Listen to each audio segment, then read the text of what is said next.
Before we get into the episode, I am thrilled to announce that the EntreMD Business School is open for enrollment. The EntreMD Business School is the only school of its kind for physicians who want to build 6, 7, and multiple 7-figure businesses. Over the last 2 years, we have had hundreds of doctors go through the school with unbelievable results. Some of them run brands, some of them run private practices, some of them are coaches, some have other kinds of service-based businesses or product-based businesses. And we've had people come in and cross the 6-figure milestone, cross the 7-figure milestone, cross the multiple 7-figure milestone. You will be in a place where you'll get the coaching, the community, the accountability that you need to thrive as an entrepreneur, especially in the times that we're in. So maybe you've been following me for a while. Maybe you've been getting so much out of the EntreMD podcast and you've been wondering, how can I work with Dr. Una and the community more? Well, this is your chance. Come join us in the EntreMD Business School. It is application only. So go to entremd.com/business to turn in your application. I cannot tell you how many doctors have made statements like this. I recovered my investment in the first week. I recovered my investment in my bank account in the first 90 days. This is the best investment I've made in myself ever. I want you to have that kind of story, not just a story of building a great business that serves a lot and earns a lot, but having a business that gives you the freedom to live life on your terms. So don't wait any longer. entremd.com/business. And now for the episode. Hi, docs. Welcome to the EntreMD podcast, where it's all about helping amazing physicians just like you embrace entrepreneurship so you can have the freedom to live life and practice medicine on your terms. I'm your host, Dr. Una. Well, hello, everyone, and welcome to the most amazing episode of the EntreMD podcast so far, the 100th episode. And today is going to be exciting, is going to be inspiring, is going to be different. You haven't seen an episode like this one before, so I hope you're ready. It's going to be so much fun. So today we're actually going to have a podcast takeover. I am not going to be the host today. We have an amazing doc here, Dr. Michelle Mudge-Riley, and she is going to be the boss of the show today. Now, she is a doctor that, I've followed, I've admired her work because she ventured into this entrepreneurial space when most of us didn't know that it exists. I just had the privilege of being a panelist at her conference, the next 2021 conference, all about physicians helping other physicians make the transition into non-clinical careers. And it was amazing. So when she said yes to being the host for the 100th episode of the EntreMD podcast, I was like beside myself excited. You're going to find out why. So Dr. Michelle, welcome to the show. Thank you. I'm so excited to be here. And I will tell you that the feeling is mutual. I have watched you and admired you and just been so excited about what you're doing. So when you asked me to be the host and helping you, I was just like, oh, yes. Love it, love it, love it. So I bragged on you a little bit. So I'm going to have you introduce yourself to the listeners, tell us all about the amazing stuff you've done and the different world, your alternate world you're creating for physicians. And then, take it from here. You're the boss now. All right. Well, we are not going to talk about me for very long because this is all about you. So yes, I'm a physician. I transitioned to a non-clinical career so long ago, 16 years ago. And Nneka and I were just talking about how we both look so young. And finally, we have some credibility because we're getting older. But yes, I work in pharma. I do a lot of consulting. I have had a very interesting career path. And along the way, I found it difficult to kind of figure that out. So I made it my mission to help other physicians who were interested in non-clinical career options, part-time, full-time, side hustle. And I started a conference to help other physicians understand not only their options, but how to get into them. So I have all kinds of speakers coming and sharing their stories. And we just got through one this weekend. But today we are talking about Dr. Nneka Una and EntreMD and how she has gotten to episode 100. So, I mean, we're celebrating 100 episodes today and over 77,000 downloads. So, I guess maybe we should start with, why did you start the podcast in the first place? Well, I think the way I started it is the way I started a lot of things. And it was really feeding into, what does my audience need, right? And so if I track back, it's a really funny story. I had a group of docs I was working with, and I'm like, the biggest problem your business has is obscurity. Nobody knows you're there. So I want you guys to go. I want you to go reach out to podcasts, ask to be guests, show them how you can be of value to their audiences, and go there so you can get in front of new people. And at the time, I was doing a lot of videos, a lot of Facebook Lives. I was doing events and all of that stuff. But I'd never really ventured into the podcast world. And I believe you can't tell people to do stuff you're not doing, right? So I was like, okay, here I am. I've created this challenge, but I haven't done this. And not for a fear of putting myself out there. That's just not something that I'd explored. So I reached out, I pulled out my computer. This is 10 o'clock at night, send all these invites to, some podcasts. I was like, this is what I can do and all of that stuff. And I got 3 yeses, in less than 10 hours, I got 3 yeses. And I went on, I was a guest on these 3 shows, I think it was at the time. I was like, this is pretty cool. So I went to the EntreMD Facebook, private Facebook group. And I'm like, okay, guys, how do you like to consume content? Is it a vlog? Is it a blog? Is it a podcast? And I'm thinking, I know my people. They're all going to say video. And I'm going to be like, of course. And I'm doing this for you. And over 90% of them said podcast. I was like, what in the world? Because it's all about getting the message out there, right? I'm not being a podcaster for, the sake of being a podcaster. So I'm like, really? And so this was the beginning of November of 2019. And I was like, okay, they like podcasts. So, about the 10th, I was like, I'm going to start a podcast. And on the 11th, I record the intro and outro on my phone, a cell phone with my earbuds. And the 12th, I recorded a few episodes, sent them out. It was, approved on iTunes, and 100 episodes later, here we are. Were you scared to put yourself out there? I've always been, but I had already done a lot of videos at this point, a lot of Facebook Lives. And for me, that was like 1,000 deaths, because I was like, oh my gosh, I'm putting myself out there and I don't know everything, which you're never going to know everything. And what will people think? And you're a doctor. What are you talking about business for? And, so that's there. But I think I'm also very in tune with what my mission is, which is, for doctors, we need a business education to thrive in the climate we're in. So that kind of helps me put myself out there anyway. Like the way you become a parent and there's some things you wouldn't ordinarily do, but you do it for your kids. I do it for my mission. So I've reframed my way of thinking about fear, where if I'm afraid, I just acknowledge it's a feeling and I don't let it vote on whether I get to do that or not. So it's there, but I don't pay as much attention to it. I really don't. I love that. I love it because it paralyzes so many people, that fear. And it sounds like what you do is, it's not that you don't feel it, but you acknowledge it and you push it away and you say, all right, I'm going to do this anyway. And then you show it that it has no power over you. Exactly.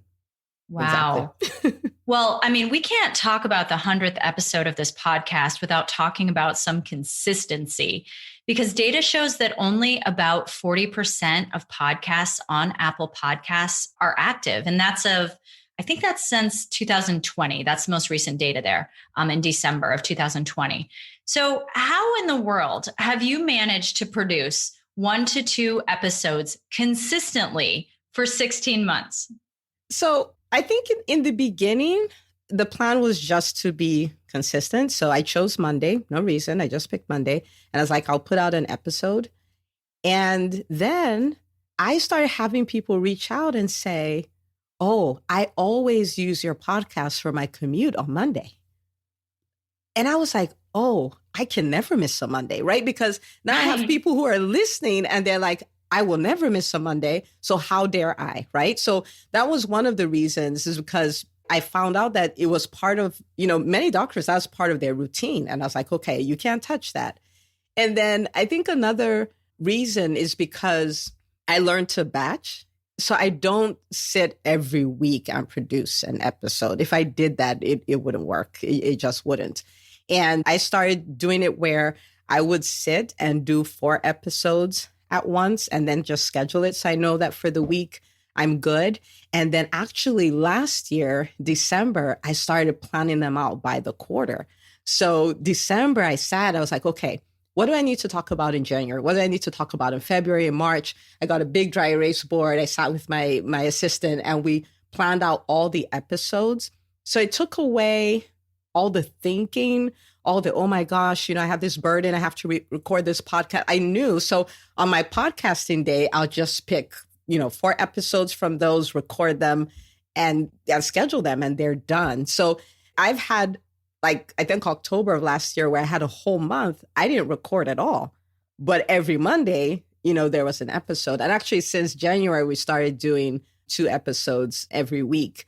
And then during the pandemic, I really did a lot of extra episodes because it was like there's so much going on, like doctors in private practice or doctors who are furloughed and all of those kind of things. And I was like, they need to hear something, right? And so I ended up doing more episodes than just the 1 a week. So I think those are kind of the things that, help me stay consistent.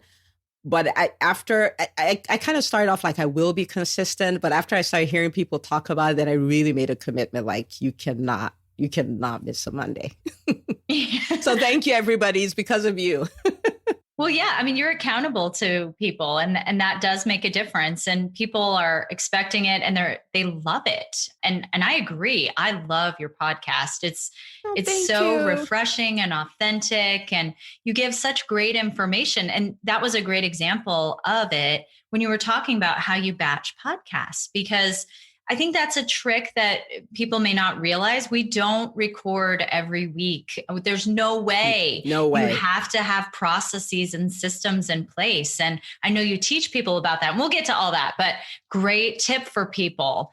So what's your favorite part about the podcast? I think it's the stories I hear after it. I mean, it's to have someone say, I've heard all kinds of things. I've heard moms that listen to it with their kids. And their kids are applying the same principles in their lives in school and all of that. I mean, it's so mind blowing to hear that. I actually had a doc who reached out and she's like, my son, he was supposed to present at a championship or something like that. And he pulled out of it. He was a little shy. And then he listened to an episode and was like, oh, that's imposter syndrome. So I'm going to face that. And I'm going to do it. And they won. And she sent me an email. I was now this is her kid. This is not even an entrepreneur. You know what I mean? I was like, oh my goodness. It was so wild. So stuff like that's happened. And docs were like, it's so inspiring. And I get practical action steps that I can take action on right away. So there are people who are like, my practice is better. I started a business. I started doing Facebook Lives. I'm owning my space as an entrepreneur. Just hearing that it's actually working, right? Because I don't podcast to podcast. I podcast so that doctors can see there's a different possibility and we can thrive as entrepreneurs. So to see that actually accomplish the goal, I mean, that's the best part of it for me.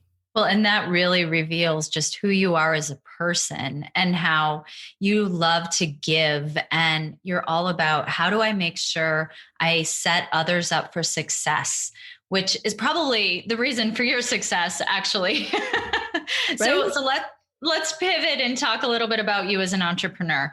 How do you, let's say you're someone who has an idea. How do you know if the idea is worth pursuing?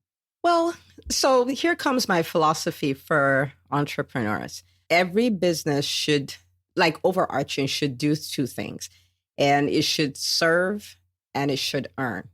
And so I've had people walk up to me and they're like, oh, I'm looking for a coach and I have this thing. It's just a passion project. I don't want to make any money from it. I'm like, I am so not the coach for you. I cannot even figure out how to do that. Right. And it's not because money is not, it's not the leader, but it's right up there and we can't deny it. You know what I'm saying? So if you have an idea, and we have a framework for this in the EntreMD Business School, you have to analyze this idea. Can it serve people? Is there a demand for it? Yes. This idea, will people pay for it? Right? The answer is yes. Then go for it. And that's kind of the way I look at it. It's two-sided. So how do you then know if someone will pay for it? Is there a process?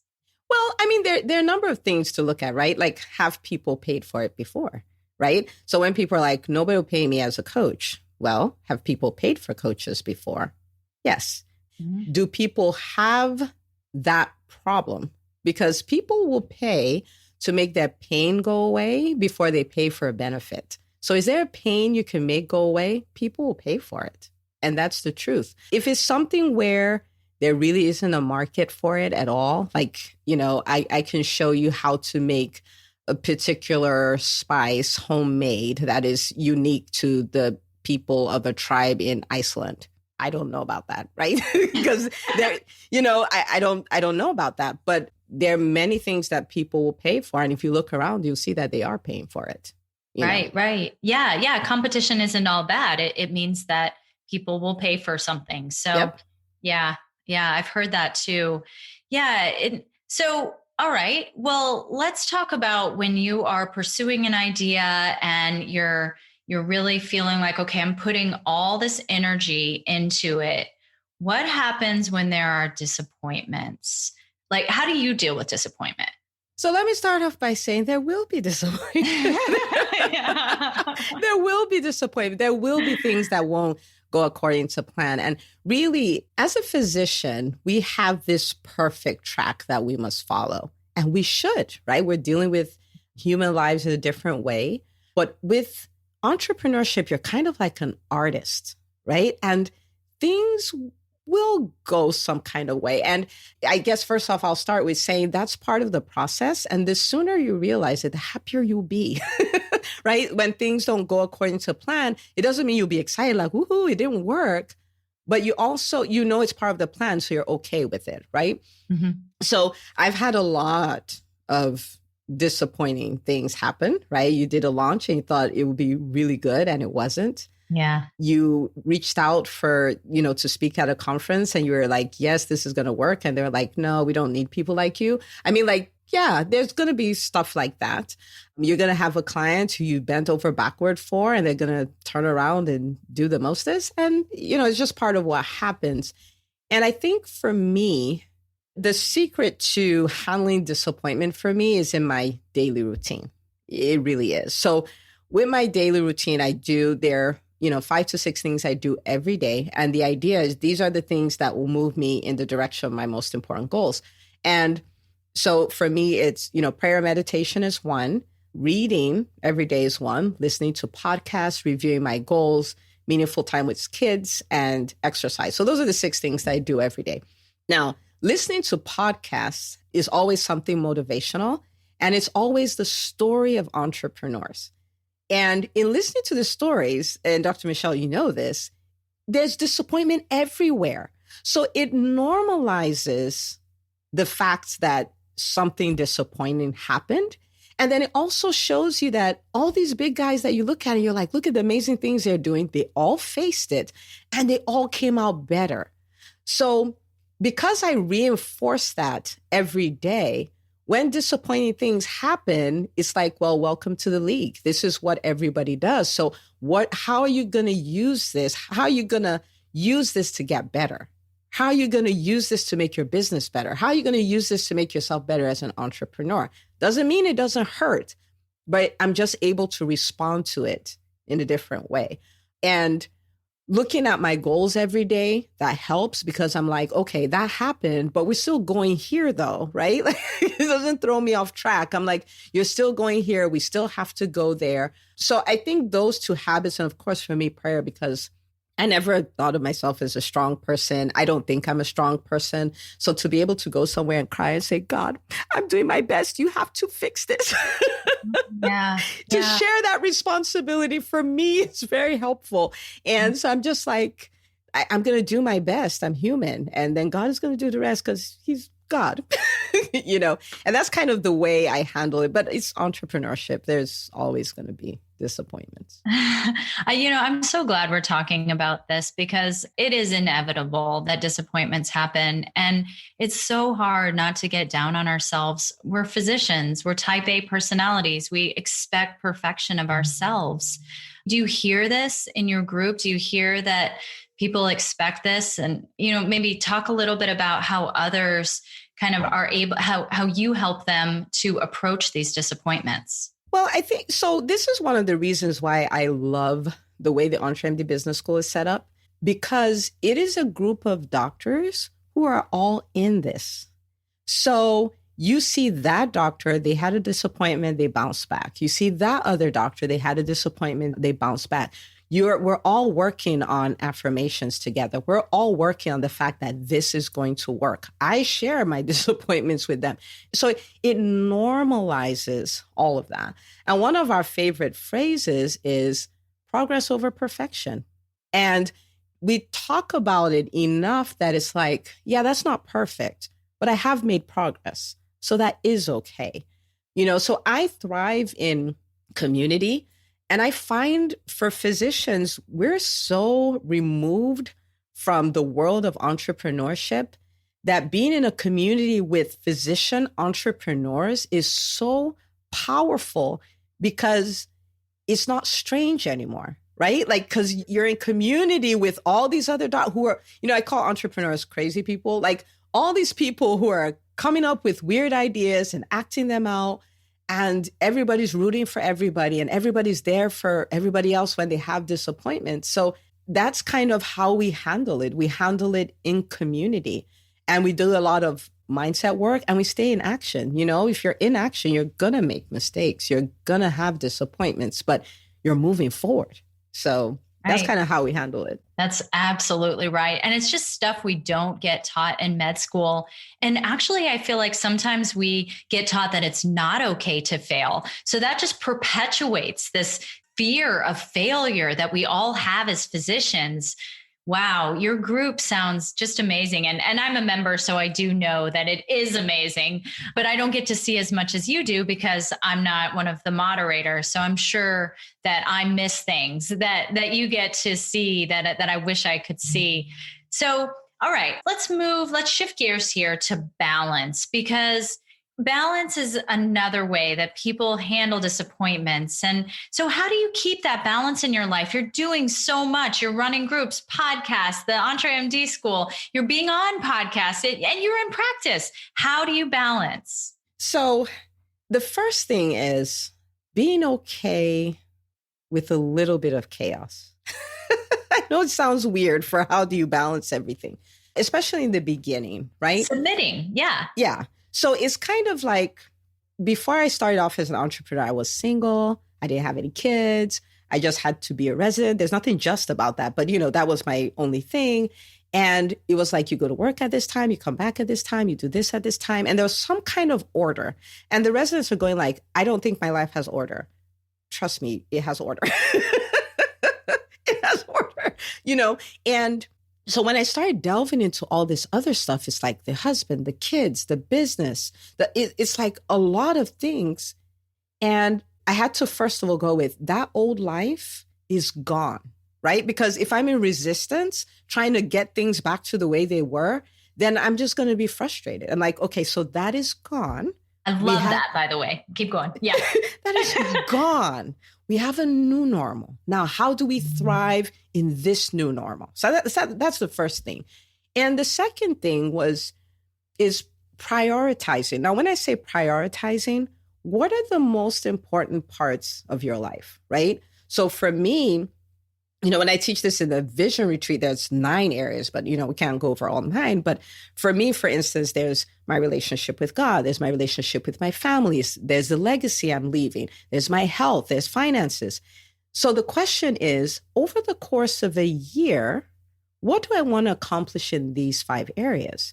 You find you don't have to do all of it at the same time with the same level of intensity. For instance, my family, I schedule 2 family vacations. I schedule 2 couples vacations, right? So I have this intense time where I'm pouring into my family. We're developing those relationships. Doesn't mean I don't talk to them any other time. But if I'm so busy with the business and we're doing an event, then I'm not feeling bad because I'm not spending as much time with them, because there's this other time where I'm going to invest a lot in them, right? Something like exercise. I can throw that in 30 minutes to an hour every day. I can manage that. So if I do that, I'm taking care of my health, right? My relationship with God, I'm praying every day. So that's being taken care of. So I don't have to do everything with the same level of intensity. But over the course of a year, I should have touched everything enough that I'm okay with the result that I get. So prioritizing that kind of way and planning for things to be balanced over the course of a year as opposed to every day really helps. So if there's something that's quote unquote out of balance in a day, I'm like, I have that on the schedule. I'm coming to it. And the third one, which is so hard for doctors, it was so hard for me, delegation. Oh, yeah. You cannot do all the things by yourself. So the only way to take on new things is to let go of some other things, right? Like there are things that you don't have to do, right? You don't have to do laundry, except for some reason it's relaxing for you, then by all means do it, right? You don't have to do that. Depending on your household, don't judge. You don't have to cook, right? You don't have to respond to all your emails. You don't have to manage your online portals. Your practice, you don't have to run everything. You don't have to do those things. You can build a team. And if you build a team, it frees you up to do so much and to stay in your zone of genius where you're always happy. So when I'm doing EntreMD stuff, I'm happy. When I'm podcasting, I'm happy. When I'm doing live sessions, I'm happy because that's my stuff. So I may look like I'm working. I am not working. I am having fun. How did you learn all of this? Well, some of it is the school of hard knocks. But I have spent a lot of time, money, sweat, and tears in personal development. I have read a lot of books. For the last few years, I've done 52 books a year. That's a book a week. Wow. I've spent tens of thousands of dollars on coaching. And I think there are 2 reasons why I do that. One is I truly want to become the best version of myself. I am chasing that. Like, I want to be the best version of myself. And 2 is that I feel it's insane to want to lead people when you're not actively getting better, because I can be a lid. If I am showing people what is possible as physician entrepreneurs, then I have to climb higher to say there's more. If I stop learning, then I'm showing them this is all there is. And maybe that isn't all there is. You know what I'm saying? So It's like a responsibility. Like I owe it to myself and to anybody who gives me their time to listen to me to be the best version of myself. Wow, that is really inspiring. Yeah, it's like you're letting others down if you're not doing what you can to show up as that best version of yourself. Yep. Wow. Well, you've accomplished so much. What's next for EntreMD, for the podcast, for you? Can you give people a sneak peek? Well, so I have had this BHAG and this big, hairy, audacious goal. And it's that I want to help 80,000 doctors build profitable businesses. And people are like, how did you come up with that number? Yeah. So I Googled, I'm like, how many physicians with active licenses in the US? They're like 800,000. I was like, I want 10%. I like it. That's literally where that number came from. And I'm like, I want to help. And I don't have the entire how that is going to happen, but I'm like, I'm on it and we're going to keep going. So that's really the driver for everything, the podcast, the business school, the speaking, all of that stuff. So that's the big thing. And to see doctors do that, either they started a practice which we've had many in the EntreMD Business School start practices, or, they finally got comfortable building their coaching businesses and all of that. It's just so humbling to watch that and to see that truly this is a new time for physicians. Like, it looks bad, but it's going to birth something new. And I'm just excited to be a part of that. Right, so. right. I mean, yes, out of chaos rises resilience and all sorts of new ideas. And so you are one of those who is leading the physicians towards some of that stuff. I can see that. I love it. We can do it. We've been told, see patients, you're not an MBA and all that stuff, but that's not true. That's not true. We have what it takes to thrive. And who knows what healthcare is going to look like 3 years from now, 5 years from now. We don't know, but we can be part of the new version, So true. So for someone who's listening and wondering, what's the first step? What can I do? What do you recommend? Someone that wants to start a business? That, or just wants to become a better version of themselves? So my first step was deciding to do it. And that doesn't mean you'll know the how. There are many things I've planned to do. I still don't know the how, but I am putting one foot in front of the other. So it's a decision, like, I'm going to do this. And the second thing is you need to get the training for it. I don't know there's any way around that. The most radical transformations I've experienced have been in training. You know what I mean? And if you think about what the medical training system does, it's phenomenal. I need you to think of a teenager that right? You take a teenager, they go into pre-med, and after that, they go into medical school, and they come out as people who can do surgeries, who can intubate newborns. It's phenomenal. This was just a teenager. So you've done that once as a physician. And if you could go through another training system, now I'm not saying go through residency and all of that, but the formula, right? If you can go through training, you can become this other person who can thrive as an entrepreneur, who can be the best version of themselves. So, if you're starting with books, you can start with that.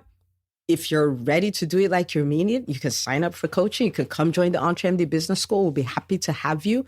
But you want to put yourself through this process so you can learn a new way, and then you can start acting a new way. And it's fantastic what can happen. Yeah. Even just joining the Facebook group or going on your YouTube channel and watching some of the videos just to get inspired, or listening to the 99 podcasts before this. And I will tell you something interesting. This has happened to me multiple times. The first time it caught me off guard. A doc was like, "Oh, I'm almost caught up." I'm like, "Caught up with what?" They're like, "I started listening to the EntreMD podcast from the first episode. I'm at 66. I'm like, "You started from number 1 and you're working your way?" She's like, "Yeah. And I've done this and I've done that. I've started my YouTube channel." Oh. I'm like, "Oh my gosh." And then I heard number 2, number 3, number 4. I was like, wow. So yeah, like, you can do a Netflix binge, you can do an EntreMD podcast binge. Yeah. Well, and the other thing that I know you and I have both talked about is we're both introverts. And so we hear all the time from other introverts that they feel like this is a world made for extroverts. So how do you do it as an introvert? I would never have guessed that, by the way. So I was so bad. I was a strategic introvert, right? I'll tell you what I mean by that. I will go for a networking event. I will go to the back. I will find one person to talk to. So nobody feels like they have to come talk to me because I'm alone, because I'm talking to this one person. And I talk to them till it's time to leave, and I'm out. Like, that's how bad it was, So time to do videos. I was like, "You mean like my face on the World Wide Web? Like, we're not doing that." But I think at some point I found another definition for introverts, which is different. So being socially awkward and being shy and all of that, introverts can be that, but they don't have to be. I see being an introvert as someone who draws strength from solitude, right? Like, so I don't get energized by being in a room full of people. That's something that drains me. I may love to do it, but when I'm done, I need to go back to my room. I need to go take a walk, or I need to go take a long shower. and refresh myself, because that's hard. That's draining for me. And so that's just recognizing the source of my strength. But as far as, running a podcast or speaking and dominating on stage and all of that, those are all learnable skills. They're all learnable. So you can start learning them. You can start practicing them. You can go be a guest on a podcast. We're doctors. We have the most phenomenal stories, right? You can go do that. You can go do a Facebook Live, right? And we have frameworks. You can check it out on the podcast and all that. We even have an episode with someone from the EntreMD group who's like, I can't do Facebook Lives. And we did a challenge and she did it. And I brought her on. I was like, come tell your story. So embrace it and maybe look at being an introvert a different way. It just means you're okay with your own company. You get strengthened by being alone, but it doesn't mean you have to be socially awkward. It doesn't mean you can't speak powerfully. It doesn't mean any of that. And truthfully, I'm proof of that. And there are many students in the EntreMD Business School that started off with, I'm an introvert. And now they're loving putting themselves out there. We can do it. 100%. I completely agree with you and feel the same way just about large crowds and being able to enjoy them, but then needing to have that time where you just recharge and that's okay. Actually, as an introvert, I think sometimes the thoughtfulness of introverts is a skill that we all have and that you can really use to your advantage. I see you doing that because you really understand where physicians are coming from and you meet them where they are and you give them what they need right at that right time, especially in EntreMD Business School.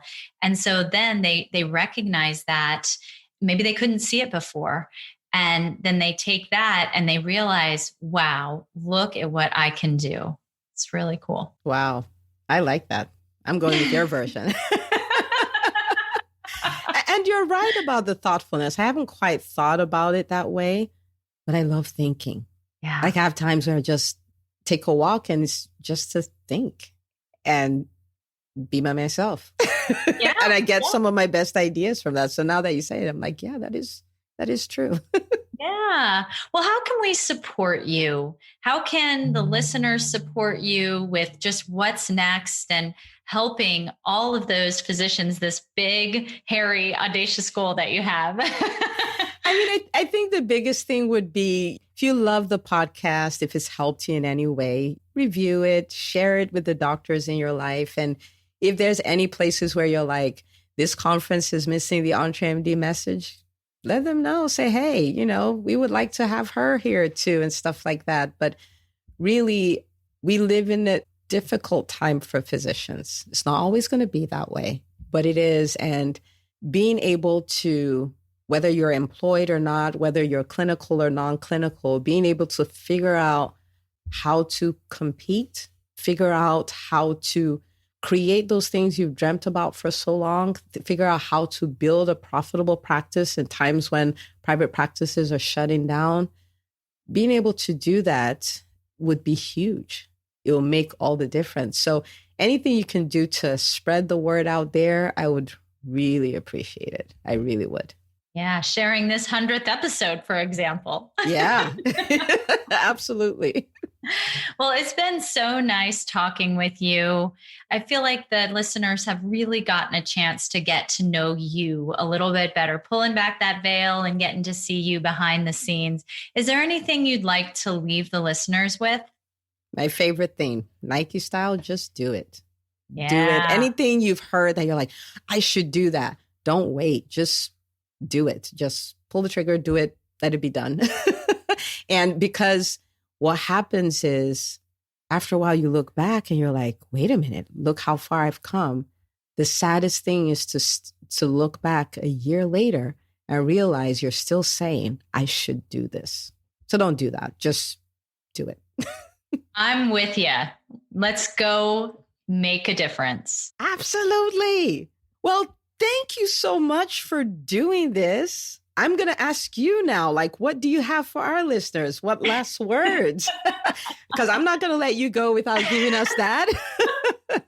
Oh man, not prepared. But yeah, so actually there is something that it's the one thing that I say all the time when people ask me, what's the one thing you would change? And, if I could ask you one piece of advice, and I would say, don't lose confidence in yourself, because I know that happened to me way back when I was first transitioning to a non-clinical career, and I had no idea what a resume was, how to do it. I had this really bad CV that was, very long, but not very much value add. And I didn't know what my options were for a career. I wanted to use my background in education, but others were telling me I was wasting it by not practicing clinically, or, there was a lot of guilt, a lot of feelings of failure, and really internalized that. And I see others do that for whatever reason, because times are so hard right now for us as doctors. And if your employer is telling you things that are making you feel that way, you could be internalizing it as well, or losing confidence in yourself, feeling anxious. And I would say, really find a community like Dr. Una's community, like any of our communities. We all sort of intersect at different places, and just come be yourself and know you won't be judged there. I know that's scary to think about, but don't lose confidence in yourself, because you are amazing. Really, you got through med school. You are amazing. So that's what I would say to all of the listeners. And I love it. Don't lose confidence. Find a community where you will not be judged. That is so beautiful. Mm-hmm. And there is that judgment with anything non-clinical too, right? Like really. And yeah, that's just a whole other thing, but don't lose confidence. I love it. Thank you so much. Yeah. All right. So thank you so much for hosting the 100th episode. And by this last word that you gave, we're like, we need to bring you back on the podcast for a different episode where I get to ask all the questions. Woo! All right. That sounds great. I love it. Let's do it. Okay. So thank you everybody for listening. And please share this episode. If you love the podcast, review it, spread the word. Let's hit that BHAG. And here's to another 100 episodes. Thank you so much, Dr. Michelle. Thanks. Hey, if you love listening to the EntreMD podcast, I want to invite you to join EntreMD On Demand. It is my signature subscription program that gives you access to a library of business courses designed to help you do one thing as a physician entrepreneur, and that is to thrive. Just head out to EntreMD.com/on-demand, and I'd love to have you join us. See you on the inside.